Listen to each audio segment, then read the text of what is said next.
Hi అండి, అందరికీ నమస్కారం. Welcome to Telugu ఈజీటెక్.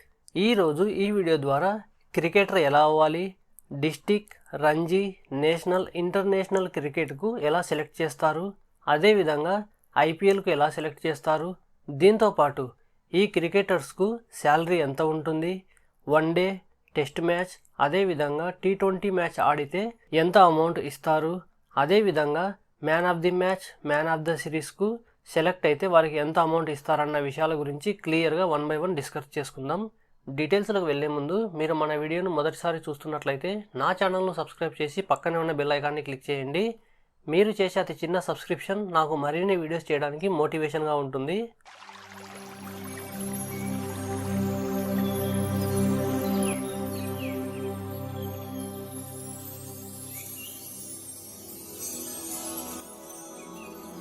డీటెయిల్స్లోకి వెళ్తే ఎవరైతే క్రికెటర్ అవ్వాలనుకుంటున్నారో వారు చిన్న ఏజ్ నుంచే, అంటే 8 నుంచి 10 సంవత్సరాల ఏజ్లోనే క్రికెట్ గురించి అవగాహనతో పాటు వారికి ప్రాక్టీస్ అనేది చాలా అవసరము.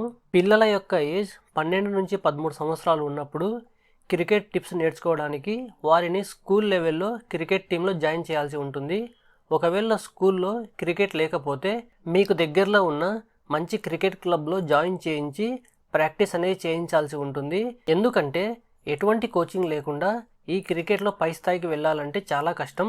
ఈ క్రికెటర్ యొక్క సెలెక్షన్ ప్రాసెస్ విషయానికి వస్తే ఆంధ్రప్రదేశ్లో అయితే విజయవాడ క్రికెట్ అసోసియేషన్, అదేవిధంగా తెలంగాణలో అయితే తెలంగాణ క్రికెట్ అసోసియేషన్ యొక్క హెడ్ ఆఫీస్ అయితే ఉన్నాయి. దీంతోపాటు డిస్ట్రిక్ట్స్లో కూడా డిస్ట్రిక్ట్ అసోసియేషన్ ఆఫీస్ అయితే ఉన్నాయి.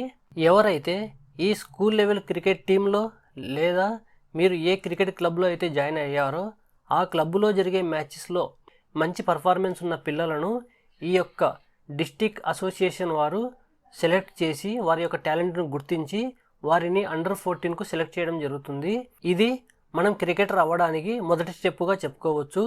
ఈ అండర్ 14లో సెలెక్ట్ అయిన వారికి బౌలింగ్ యాక్షన్, బ్యాటింగ్ టెక్నిక్స్తో పాటు ఫీల్డింగ్కి సంబంధించిన బేసిక్ టెక్నిక్స్ గురించి నేర్పించడం జరుగుతుంది.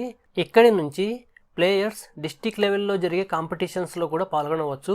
ఏ ప్లేయర్ యొక్క గేమ్ అండర్ 14, డిస్ట్రిక్ట్ లెవెల్, అదేవిధంగా క్లబ్ లెవెల్లో జరిగే కాంపిటీషన్స్లో కంటిన్యూగా బాగుంటుందో వారిని అండర్ 19 క్రికెట్ టీంకు ఈ అసోసియేషన్ వారు సెలెక్ట్ చేయడం జరుగుతుంది. ఈ అండర్ 19లో జాయిన్ అవ్వడానికి 15 నుంచి 19 సంవత్సరాల మధ్య ఏజ్ అయితే ఉండాలి. ఈ అండర్ 19 టీంలో సెలెక్ట్ అయినప్పుడు అక్కడ మంచి ఎక్స్పీరియన్స్ గల కోచ్తో అయితే ఉంటారు. కాబట్టి వీరికి అసోసియేషన్ ద్వారా మంచి కోచింగ్ మరియు గేమ్స్కు సంబంధించిన స్కిల్స్ నేర్పించబడతాయి. ఇక్కడ గేమ్లో ప్లేయర్స్ యొక్క మెయిన్ రోల్ గురించి నేర్పించడం జరుగుతుంది. అంటే గేమ్లో వచ్చే వివిధ రకాల సిచ్యువేషన్స్కు తగ్గట్లుగా ఏ విధంగా పర్ఫార్మెన్స్ చేయాలన్న విషయం గురించి క్లియర్గా నేర్పించడం జరుగుతుంది. దీంతోపాటు అన్ని రకాల టెక్నిక్స్ గురించి కూడా ఇక్కడ నేర్పించడం జరుగుతుంది. ఈ అండర్ 19 క్రికెట్ నుంచి స్టేట్ లెవెల్, అండర్ 19 టోర్నమెంట్స్, అదేవిధంగా అండర్ 19 వరల్డ్ కప్ లాంటి చాలా రకాల టోర్నమెంట్స్లో మ్యాచెస్ ఆడడానికి అవకాశం అయితే లభిస్తుంది. మనకు ఏ టోర్నమెంట్లో అయితే అవకాశం లభిస్తుందో ఆ టోర్నమెంట్స్లో మన యొక్క టాలెంట్ను ప్రూవ్ చేసుకోవాల్సి ఉంటుంది. ఎందుకంటే మనం పాల్గొన్న ప్రతి మ్యాచ్ కూడా మన లైఫ్ యొక్క కెరీర్ను చేంజ్ చేయడానికి అవకాశం అయితే ఉంటుంది. కాబట్టి ప్రతి చోట కూడా మన టాలెంట్ను ప్రూవ్ చేసుకోవాల్సి ఉంటుంది. ఎవరి పర్ఫార్మెన్స్ అయితే ఈ అన్ని టోర్నమెంట్స్లో కంటిన్యూగా బాగుంటే, అంటే ఒకవేళ మీరు బ్యాటర్ అయితే బ్యాటింగ్ పరంగా మంచి రన్ రేట్స్తో స్కోర్ చేయాల్సి ఉంటుంది. ఒకవేళ మీరు బౌలర్ అయితే బౌలింగ్ తరపు నుంచి మంచి ఎకనామీతో వికెట్ తీస్తూ ఉండాలి. ఒకవేళ మీరు వికెట్ కీపర్ అయితే మిస్ ఫీల్డ్ చేయకుండా మంచి ఆల్రౌండ్ పర్ఫార్మెన్స్ కలిగి ఉన్నట్లయితే అటువంటి ప్లేయర్స్ను స్టేట్ క్రికెట్ అసోసియేషన్ ద్వారా వారి పేర్లను రంజీ ట్రయల్స్కు పిలవడం జరుగుతుంది. ఈ రంజీ ట్రయల్స్కు 1 లేదా 2 సార్లు మాత్రమే అవకాశం అయితే లభిస్తుంది. ఈ ఛాన్స్లోనే మన టాలెంట్ను కంప్లీట్గా ప్రూవ్ చేసుకోవాల్సి ఉంటుంది. అయితే ఈ రంజీ ట్రయల్స్లో 98% ప్లేయర్స్ సెలెక్ట్ అయితే అవ్వరు. కేవలం 1 లేదా 2% మాత్రమే సెలెక్ట్ అవుతారు. ఎందుకంటే ఇక్కడ వచ్చేవారు ఆల్రెడీ అందరూ కూడా టాలెంటెడ్ గల ప్లేయర్స్ వస్తారు. కాబట్టి ఎవరి టాలెంట్ అయితే అందరికంటే స్పెషల్గా ఉంటుందో వారిని మాత్రమే సెలెక్ట్ చేస్తారు. ఎవరైతే ఈ రంజీలో సెలెక్ట్ అవుతారో వారికి శాలరీ అనేది స్టార్ట్ అవుతుంది. ఇక్కడ సెలెక్ట్ అయిన వారికి 100% టాలెంట్తో పాటు 100% లక్ కూడా చాలా అవసరము. ఈ రంజీ ట్రోఫీలో ఆడే ప్లేయర్స్కు ఒక గేమ్ ఆడడానికి గాను పురుషులకు అయితే 35,000 రూపాయలు, అదేవిధంగా స్త్రీలకు అయితే 20,000 రూపాయలు ఇవ్వడం జరుగుతుంది. ఈ రంజీ టోర్నమెంట్లో మీ టాలెంట్ నిరూపించుకోవాల్సి ఉంటుంది. ఇక్కడ ఎవరైతే వారి టాలెంట్ను నిరూపించుకోగలుగుతారో వారు మన దేశం తరపు నుంచి ఇంటర్నేషనల్ మ్యాచెస్కు ఆడటానికి అవకాశం లభిస్తుంది. కానీ రంజీ నుంచి ఇంటర్నేషనల్ మ్యాచెస్కు సెలెక్ట్ అవ్వడం చాలా కష్టం. ఎందుకంటే ఇంటర్నేషనల్ టీంలో ఓన్లీ 11 మంది ప్లేయర్స్తో పాటు 5 లేదా 6 మంది ఎక్స్ట్రా ప్లేయర్స్ అయితే ఉంటారు. కాబట్టి ఆల్రెడీ మంచి పర్ఫార్మెన్స్ చేస్తున్న సీనియర్ ప్లేయర్స్ ఉన్నంత వరకు వేరే వారికి అవకాశం అయితే లభించడం చాలా కష్టం. ఎగ్జాంపుల్గా చెప్పాలంటే one day cricket, test cricket, first class క్రికెట్లో 40కి పైగా యావరేజ్ బ్యాటింగ్ స్కోర్ కలిగి ఉన్న బెస్ట్ ఓపెనర్ అంబటి రాయుడుకు ఇంటర్నేషనల్ మ్యాచెస్లో సరైన అవకాశాలు అయితే లభించలేదు. దీనికి కారణం మనం గమనించినట్లయితే ఆల్రెడీ ఇండియన్ టీంలో రోహిత్, కేఎల్ రాహుల్, శిఖర్ ధావన్, కోహ్లీ లాంటి ఓపెనర్స్, వన్ డౌన్ ప్లేయర్స్ అయితే చాలామంది ఉండడం వల్ల మనకు కొత్తగా వచ్చే ప్లేయర్స్కు అవకాశం అయితే లభించడం లేదు. అదేవిధంగా టీంకు మంచి గైడర్గా ఉంటూ మంచి ఫినిషియర్గా పేరు ఉన్న ధోని వలన దినేష్ కార్తిక్ కూడా అవకాశాలు చాలా తక్కువగా లభించాయి. అదేవిధంగా జడేజా, పాండే లాంటి ఆల్రౌండర్స్ ఉన్నంతకాలము రంజీలో ఉన్న ఆల్రౌండర్స్కు ఛాన్సెస్ లభించడం చాలా తక్కువ. ఈ విధంగా సమాన టాలెంట్ ఉన్నప్పటికీ కూడా టీంలో సీనియర్ ప్లేయర్స్ ఉన్నంతకాలం జూనియర్ ప్లేయర్స్కు అవకాశాలు చాలా తక్కువగా లభిస్తాయి. ఈ విధంగా రంజీలో సెలెక్ట్ అయిన ప్లేయర్స్లో 99% ప్లేయర్స్కు అవకాశం లభించక వారు రంజీ ట్రోఫీ నుంచే రిటైర్మెంట్ అనేది తీసుకుంటూ ఉంటారు. ఈ రంజీ టీంలో ఆడిన వారు సొంతంగా క్రికెట్ అసోసియేషన్ ఏర్పాటు చేసుకొని వారు కూడా కోచింగ్ అనేది ఇవ్వవచ్చు. ఎవరైతే రంజీ నుంచి ఇండియా టీంకు సెలెక్ట్ అవుతారో వారి పర్ఫార్మెన్స్ ఆధారంగా వారికి మంచి గ్రేడింగ్తో పాటు పేమెంట్స్ కూడా ఇవ్వడం జరుగుతుంది. మన ఇండియాలో అయితే పురుషుల యొక్క క్రికెట్ టీంలో 4 గ్రేడ్స్ అయితే ఇవ్వడం జరిగింది. A+, A, B మరియు C గ్రేడ్స్ అయితే ఇవ్వడం జరిగింది. ఏ ప్లేయర్ అయితే A+ గ్రేడ్లో వస్తారో వారికి 7 కోట్ల రూపాయలు ప్రతి సంవత్సరం.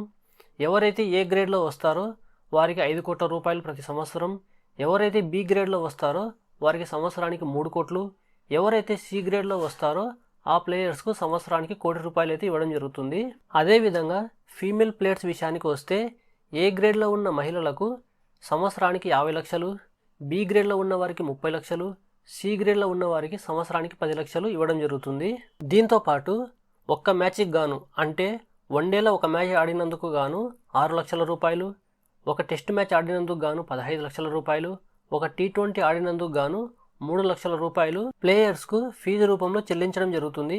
ఈ విధంగా క్రికెట్ టీంకు సెలెక్షన్ అయితే జరుగుతుంది. ఒకవేళ మీరు అండర్-14, అండర్-19లో ఆడకున్నా సరే ఇప్పుడు మీ ఏజ్ 19, 20 ఇయర్స్ ఉన్నప్పటికీ కూడా మీరు ఇండియా టీంలకు సెలెక్ట్ అయితే అవ్వచ్చు.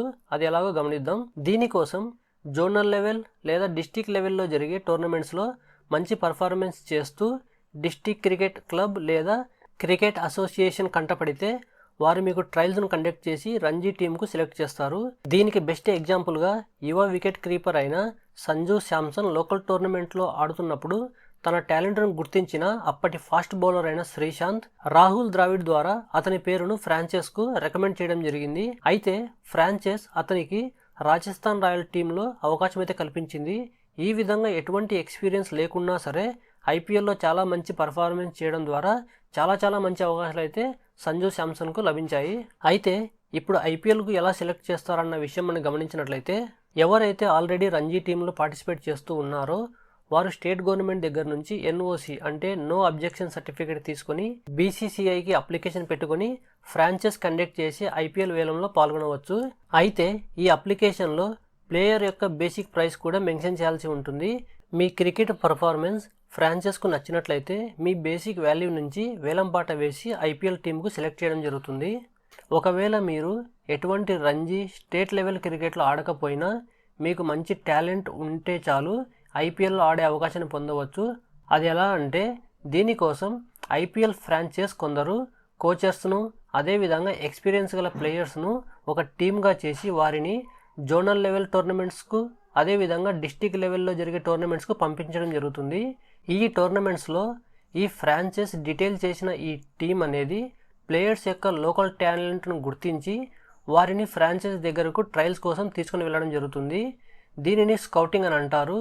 కే పాండే, హార్దిక్ పాండే, బుమ్రా లాంటి టాలెంటెడ్ ప్లేయర్స్ ఈ యొక్క స్కౌటింగ్ పద్ధతి ద్వారానే సెలెక్ట్ చేయడం జరిగింది. అయితే ఈ స్కౌటింగ్ ఎక్కడ ఏ టోర్నమెంట్లో జరుగుతుందన్న విషయం మీరు న్యూస్ పేపర్స్ లేదా BCCI వెబ్సైట్లో లేదంటే సోషల్ మీడియా ద్వారా ట్రాక్ చేస్తూ ఈ అవకాశం వచ్చినప్పుడు వినియోగించుకోవాలి. ఈ ఐపీఎల్లో అవకాశం వచ్చిన ప్లేయర్స్కు ఫ్రాన్సైజ్ నిర్వహించే వేలంలో వచ్చిన అమౌంట్తో పాటు man of the match, man of the series, best batter, best bowler లాంటి చాలా రకాల అంశాలలో మనీ ప్రైజ్ అయితే లభిస్తుంది. ఈ ప్రైజ్ 50,000 రూపాయల నుంచి 10 లక్షలు, 20 లక్షల రూపాయల వరకు కూడా ఉండవచ్చు. దీంతోపాటు కొన్నిసార్లు బైక్స్, కార్స్ కూడా ఇవ్వడం జరుగుతుంది. కొందరు ఫేమస్ ప్లేయర్స్ అయితే కొన్ని సంస్థలకు అడ్వర్టైజ్మెంట్స్ ఇవ్వడం ద్వారా కూడా డబ్బు అయితే సంపాదిస్తూ ఉంటారు. ఇంతకుముందు అయితే క్రికెట్లో కేవలం చాలా తక్కువ మందికి అవకాశం అయితే లభించేది. కానీ ఈ ఐపీఎల్ స్టార్ట్ అయినప్పటి నుంచి చాలామంది ప్లేయర్స్కు వారి టాలెంట్ను ప్రూవ్ చేసుకోవడానికి అవకాశం అయితే లభించింది. ఈ విధంగా క్రికెట్ యొక్క సెలెక్షన్ అనేది మన దేశంలో జరుగుతుంది. ఈ క్రికెట్ ఫీల్డ్లో మంచి పొజిషన్కి వెళ్ళాలంటే మంచి టాలెంట్తో పాటు ఖచ్చితంగా లక్ అనేది ఉండాలి. ఫ్రెండ్స్, మన దేశంలో చాలామందికి టాలెంట్ ఉండి కూడా వారికి సరైన గైడెన్స్ లేక వారి యొక్క టార్గెట్స్ను రీచ్ అవ్వలేకపోతున్నారు. ఈ వీడియో మీకు నచ్చిందని నేను అనుకుంటున్నాను. నా వీడియో మీకు నచ్చినట్లయితే ఖచ్చితంగా లైక్ చేయండి. అదేవిధంగా మీరు మన ఛానల్ను మొదటిసారి విజిట్ చేస్తున్నట్లయితే నా ఛానల్ను సబ్స్క్రైబ్ చేసి పక్కన ఉన్న బెల్ ఐకాన్ని క్లిక్ చేసినట్లయితే నా ఛానల్కు సంబంధించిన జాబ్ నోటిఫికేషన్స్, అదేవిధంగా మంచి యూస్ఫుల్ వీడియోస్ మీకు టైం టు టైం వస్తూ ఉంటాయి. చివరిగా ఈ వీడియో మీ ఫ్రెండ్స్, మీ ఫ్యామిలీ మెంబర్స్లో ఎవరికైనా ఉపయోగపడుతుందని మీకు అనిపిస్తే వారితో షేర్ చేసుకోవడం మాత్రం మర్చిపోవద్దు. Thank you for watching. జై హింద్, జై భారత్.